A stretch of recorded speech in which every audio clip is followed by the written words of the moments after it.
So the sister went and Xerox some of these and put them on nice little color paper. so you all can get these for $1. You know what I'm saying? Now you know a can soda costs you almost $1.50 now. And a bottle of water. So this is good. And this thing here can bust up those particular chemtrails. So we want to deal with that right now. This is by Lois Dean. What is? Author unknown. Author unknown. All right, let's keep that straight. The title of this poem is called Blue Sky. No more chemtrails, not today. Make the chemtrails go away. They will not stick, they will not stay. This will be a blue sky day. No more chemtrails, not today. Make the chemtrails go away. They will not stick, they will not stay. This will be a blue sky day. No more chemtrails, not today. Make the chemtrails go away. They will not stick, they will not stay.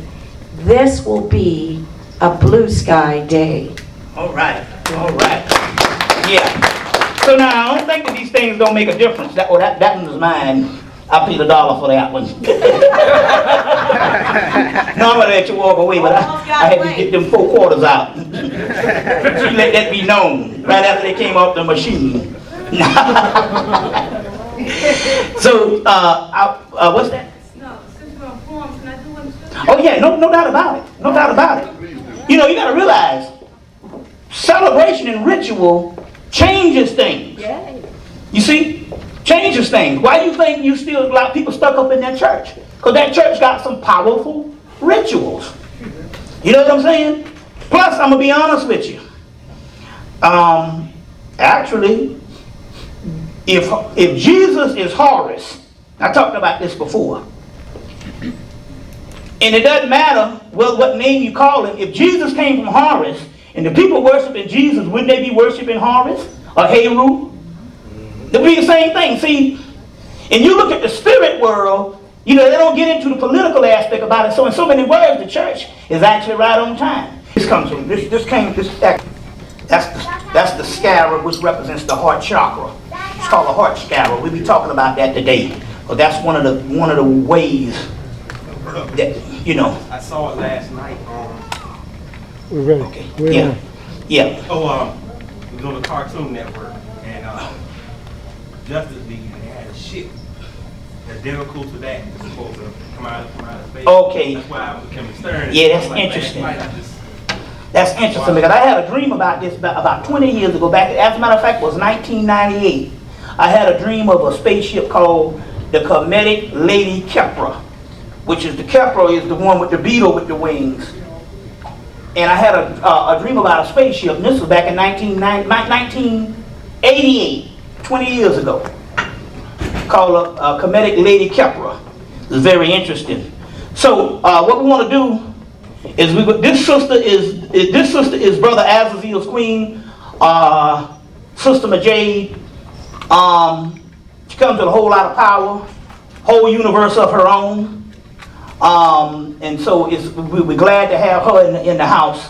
Some of you have seen her on the videos, on the DVDs, and I'm glad to have her in the house. And she's going to come up and do a powerful poem for us.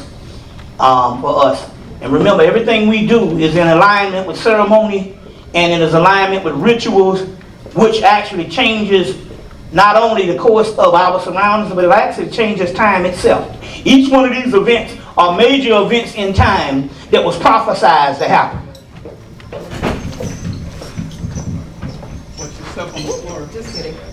Yeah, I don't want you to treat people to trip you up. Peace and blessings. Peace and blessings, sister. Yeah. You know, I noticed there's so much hate going on in this world today, so I just wrote a little piece for that. It's called Hate. If hate had a form, what would it be? Would it smile and grin, or grit its jagged teeth? If hate had a form, what would it be? Would it flick its tongue and spew its lies with bony claws and demon eyes? If hate had a form, what would it be? Would it be ugly and contorted, its figures distorted? Or would it have a face without a clue? In other words, would that mother look just like you? If hate had a form, who would it be? Much thanks. All right. Yes, I guess the individual has to decide what would that be. What we're going to do right now, because a lot of people, especially people who have heard me before, and the ones who haven't, we got a good little while to you to get to familiarize yourself with my particular information. But what we want to do right now is we want to change the format up a little bit, because change is supreme. As Dr. Richard King tells you, that melanin is chaos, because chaos is nothing but dark matter, the black holes in space. And melanin is nothing but the cosmic substance, not only of everything that's in the universe, but those things that's outside of this particular solar system before this particular solar system was formed. All that is in us, and that is chaos. And they got so many things now, chaos mathematics, chaos theory, and chaos magic, different things that the government has been dealing with about the last 30 years. So dealing with that change, that melanin is chaos, every now and then, no matter how rigid the rules are, every now and then something has to change. And we exemplify that in our creative process. We created the blues, we leave it alone. White folks take it. We created jazz, we leave it alone. White folks take it. You know, we create everything and then we get out of it. And some people say, why don't we stick with our stuff? But that is not what we do. If you're a creative being, you create. And something that's already been created, you see what I'm saying, is on the process of dying. So that's the laws of chaos and the laws of melanin. Change is supreme. Now change, chaos before it was called chaos in the Hebrew aspect, or the Kabbalistic, which makes it, the Kabbalistic aspect, which makes it Egyptian. Because these Hebrews are nothing but extension of the Baltimore Kamites compared to the DC Kamites, just another branch of Negroes. You see what I'm saying? Because we created everything. You know what I'm saying? So in this particular aspect, that's why we can't throw out anything. We can't throw out nothing, not even the Bible. You know, in Isaiah 45, they say, I will give you the treasures of darkness. And the book of Psalms, we know now you can't throw it out, because the book of Psalms is nothing but the love hymns from Akhenaten to Nefertiti. You see? As a matter of fact, while this is on my mind, they dug up the Dead Sea Scrolls in 1948. That would be 60 years, I think, now. This year. And they basically gave them mostly, when they've been translating them for the last 50, 60 years. And they basically gave them materials that they had already had in the Torah, the Tanakh, the Kabbalistic aspect, and later on into early Christianity, which is Gnosticism and different things. So they really didn't get a lot profound stuff. Now they got a lot more out of the Nag Hammadi library that they dug up in 1945 in Egypt, which is the Gnostic stuff, which is basically what the Old Testament was copied from and made out of. But anyway, but they did have this one thing. They had the copper Dead Sea Scrolls. And they took them years, they split them open, and they were still getting some of the same old text over and over. But they found out that they had Greek letters deposited among the Hebrew letters. And they translated the Greek letters, and it ended up saying Akhenaten, right in the Dead Sea Scrolls. You see. So we know that these things are nothing but borrowed text from earlier things. So we're still just talking about stuff that the family brought down through the ages. But one of the Hebrew words before it was called chaos, it was called ain, or ain. Then the word ain represents, in the Kabbalistic tradition, the number 61, which I was born in 1961, as well as Barack Obama. And chaos means change is supreme. And Barack Obama is saying what? Change. Which means chaos. Which means his name, 61, Ain. Which I was born in 61. We both born the same year. We both left-handed. You see. Both left-handed. He's a lefty, I'm a lefty. You see what I'm saying? And we'll go into that. Some other things why the Pope had to come to meet with Barack Obama secretly. There's a reason for that. You see what I'm saying? To bear witness to a bloodline. And we're going to go into that also. You see, this Pope Benedict. You see, so, and why did he come 1 year after Queen Elizabeth came over? Because remember, she was at the Kentucky Derby, which is the date. She came the week before. You see what I'm saying? And so, bearing witness to the new kingdom. We're going to go into all of that too. There's a real change going on.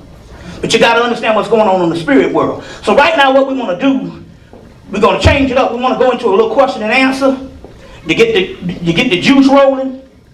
You see what I'm saying? Because your questions are actually answers.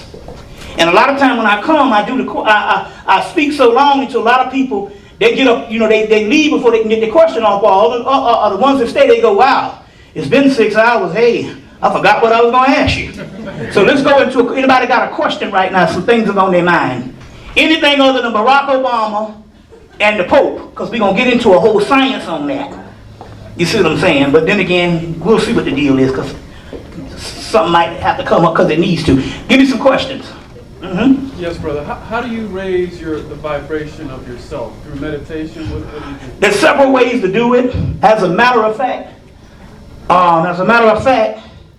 I have a document here that's accompanying the third eye ritual. Okay, we have the third eye ritual that was left behind by the Moors that we had to go to the Wiccan cult to find. This is interesting because they celebrate today, yesterday, I think it started Thursday on the 1st of May, something called the Beltane. And the Beltane is basically celebrating the goddess, it's celebrating the phallus symbol. What's the name of that pole on May they wrote? The maypole. That's also the phallus symbol. And so what it is a gateway that opens. It opens. Very spiritual time, the whole month. But it started on Thursday on the 1st. And it's called the Beltane Festival of basically the spring equinox, but also this gateway of the whole May, which is the mother, May, Ma, mother, Mama, the double Ma, mother. You see what I'm saying? And that's why you have Mother's Day. It's probably one of the most important times of the year. You see what I'm saying? Also, to celebrate the Yoni. We're going to get into that. But I know what the Yoni is? The Yoni is the vagina, which is probably the most powerful energy on the planet. We'll get into all of that. But this particular time right now is very powerful, and it's called the Beltane Festival. Go on the internet and look up any of this type of stuff. But so we got these things out of, we had to get that third eye ritual from the Wiccan cult, which, to show you where we are, we still worrying about identity. We Moors, we Egyptian, we Hebrews, and we don't realize we are all of that. And we was never just one thing. But we're so many thousands and thousands of years old till we could have been one thing at one time and another thing at another time. It's just the same thing. But when you are a primal person, it's kind of futile to argue and try to put yourself in one box. So my thing here is, somebody say, you Islam? I'm like, yeah. You Christian? I say, yeah.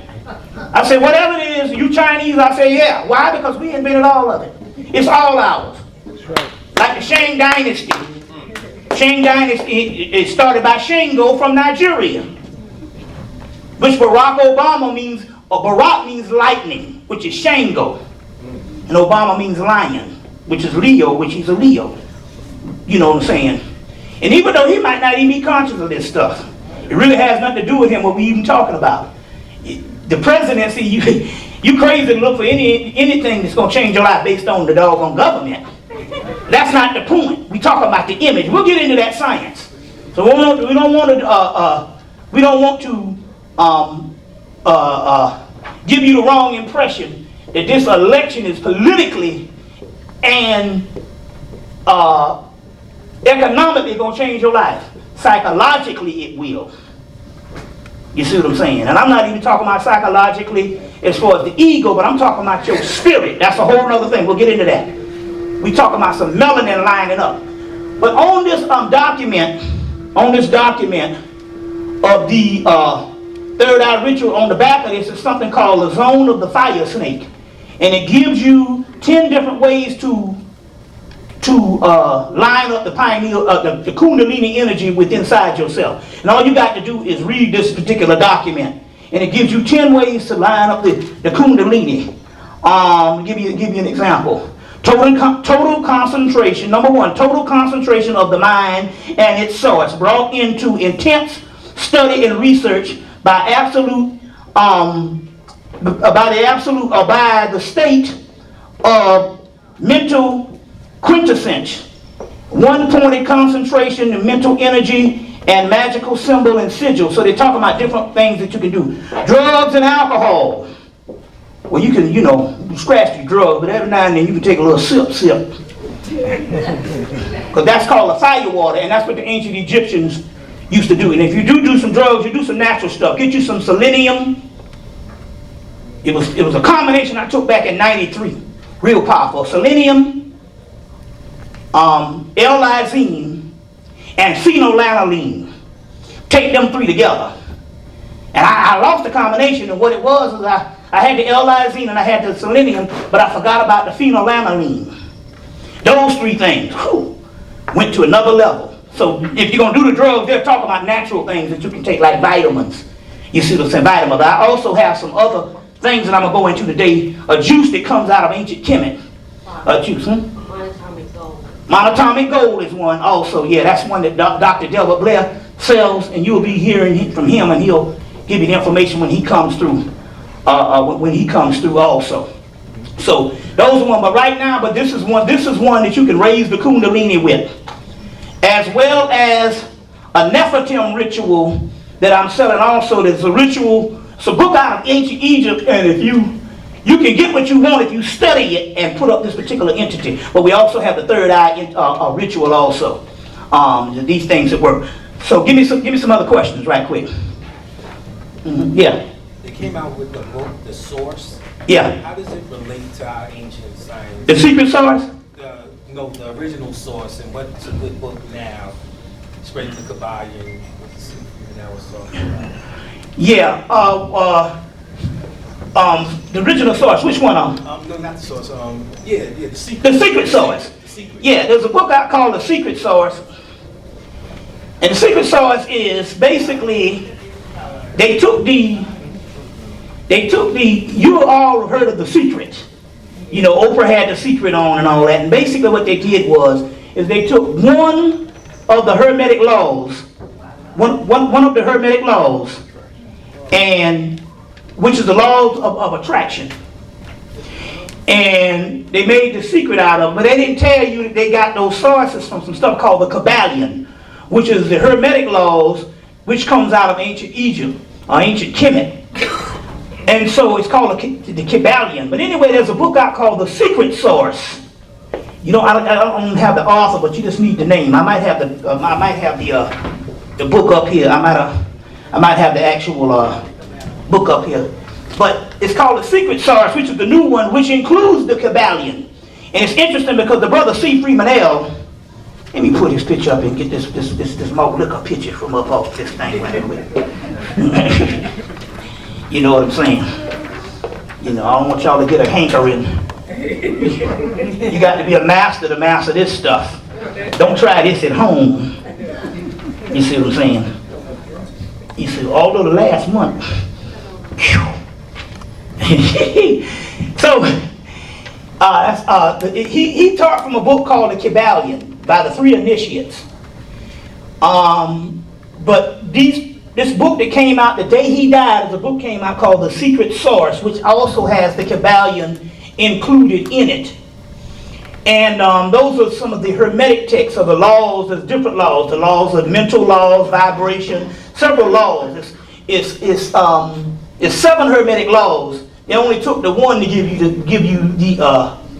the secret from. But so you want to access the other Hermetic laws. And I recommend this particular book because it gives you much more. Not only does it have the Kabbalion in it, but it also gives you a history of different aspects of it. And more on the original author, Hermes. On the original author, Hermes. Which we call the Egyptian Tahuti or Thoth. That's where our word thought comes from. But so you want to get that book. It's called The Secret Source. They sell it at Barnes and Nobles.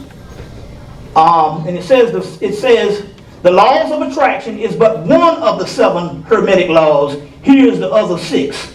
So that's the one I'm promoting.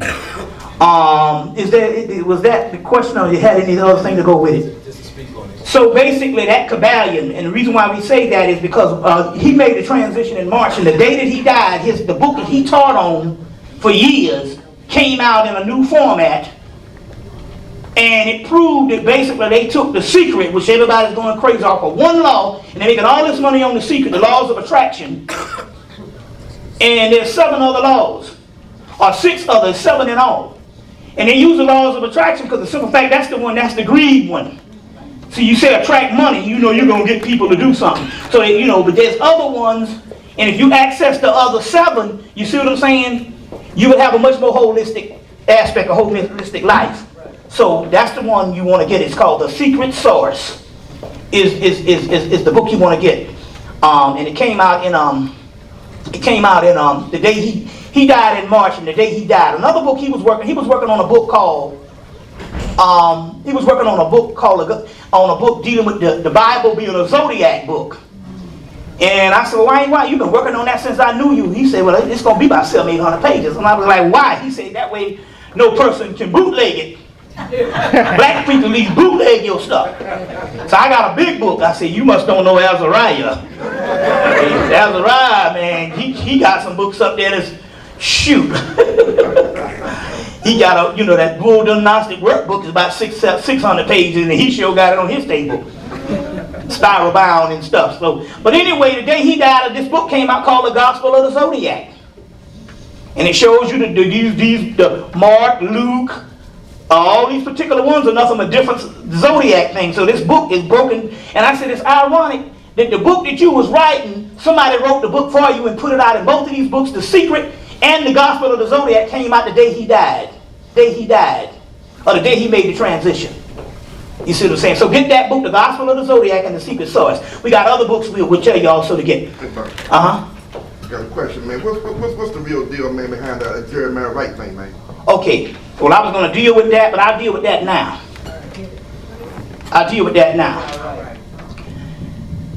Somebody got to Jeremiah Wright between the time they did those snippets. Now, let me tell you what I'm talking about. That's the Judas factor. Because he threw a monkey wrench in right in the middle of something. See, the problem here is we get so emotional. What he was saying was right, but it wasn't necessarily right for the rest of the country to hear. Right. You see, you don't discuss family business out. You see what I'm saying? That's right. Because that's not their experience. Right. You telling white folks that America is evil and this is the greatest country that has happened to them. Hell, if I was a white person, I'd say the same thing too. My God, we got it made. Or had it made. But they got tent cities now, they're not showing. These white folks done lost their houses, and they got tent cities going up all over America. White folks living in tent cities, and the media ain't showing it. But let me give you the example of what happened with the Jeremiah Wright thing. When he came out on PBS, what's the guy's name? Bill Maher. And he did that speech on PBS. It was profound. It was almost perfect. It was so perfect until when Obama went on Fox News, the Fox racist channel, that Sunday after it, Jeremiah Wright had done such a superb job until they couldn't really even comment on it in his interview. You see what I'm saying? Only just say, well, he just called you a politician, but that's about all they could say. Okay, that was that, because that came out that Thursday, that Friday. Then that Sunday he did the NAACP. Well, that was amongst black people. And it was still non-offensive. He was just saying there's this difference in people. Well, we all know that. And then between Friday doing an impeccable interview, and he gets before the press club, this nigga loses his doggone mind. Acting like a clown. You see, my point is, even if you wanted to be considered serious about what you say, you wouldn't be up there clowning and skinning and grinning. You never heard even Farrakhan, who's been under scrutiny with these white folks, ever got up there and act nothing short of serious. That's right. This nigga was clowning and acting like this. And my point here is these people, you got to understand, we hear this type of thing where he's talking about the A's, about this, about that. We hear it all the time. So we know these things are valid, and we also know these things are a possibility. But if you're talking about a brain-dead white folks that is going with mind control in America, is never wrong, and when they hear something and they hear truth, sometimes it's a shock to their system. It's a shock to black people's system who are not conscious. So why would you come acting like a clown and a buffoon to something that's supposed to be very serious? That's one thing. But my point here is this. Why would you go before the press club and act like a fool when you know that Barack Obama is in the middle of going into a primary? North Carolina and Indiana, which they said he could have even won Indiana because he's from the neighboring state. And he could have gave her the 1-2 punch. Why would you go? It's almost like sabotaging something. And then we hear that the woman, Barbara Reynolds, invites him to the press club, who is Hillary Clinton's supporter. And so Hillary Clinton, the Clinton campaign knew that this Barbara Reynolds owed them a favor. So anytime you see those black people that's been standing around Hillary Clinton since the campaign and they haven't wavered from them, those are people that the Clintons gave favors to in the 90s. And then they call and they mark them, look nigga, I did this for you. So you got these loyal coon dogs. The guy Nutty Nutter, Mayor Nutter from Philadelphia. These other two black women and stuff that hang around and all. That's because they owe them favors, so they call in their markers.